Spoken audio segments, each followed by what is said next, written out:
छम छम बाजई मोर पायलिया, छम छम बाजई मोर पायलिया, छम छम बाजई मोर पायलिया।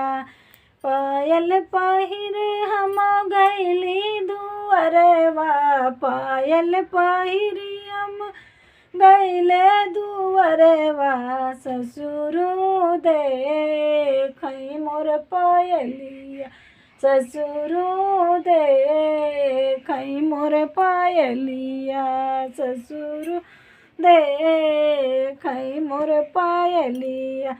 ऐसे ससुर जी का जेल भेजबऊ त्यों, ऐसन ससुर जी का जेल भेजबऊ त्यों, जब घर होते मोर सजनमा, जब घर होते मोर बलमुआ, जब घर होते मोर बलमुआ। छम छम बाजई मोर पैजनिया, छम छम बोलई मोर पैजनिया।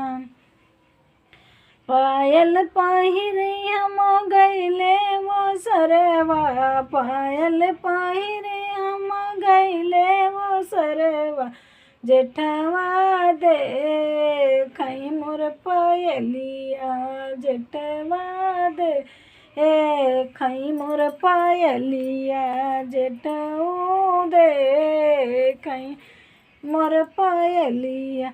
ऐसन जेठ जी का जेल भेजबऊती, ऐसन जेठ जी का जेल भेजबऊती, जऊ घर होते मोर सजनवा, जऊ घर होते मोर बलमुआ, जऊ घर होते मोर बलमुआ। छम छम बाजई मोर पायलिया, छम छम बाजई मोर पैजनिया, छम छम बाजई मोर पायलिया।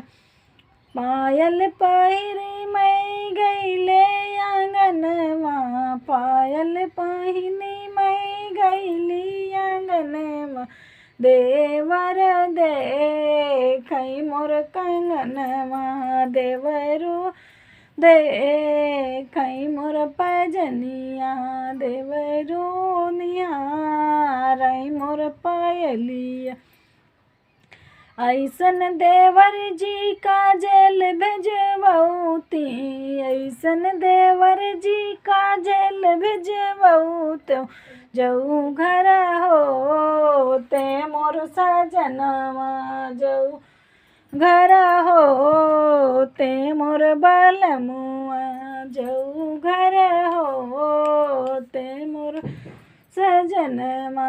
छम छम बोलई मोर पैजनिया, छम छम बाजई मोर पायलिया, छम छम बाजई मोर पायलिया।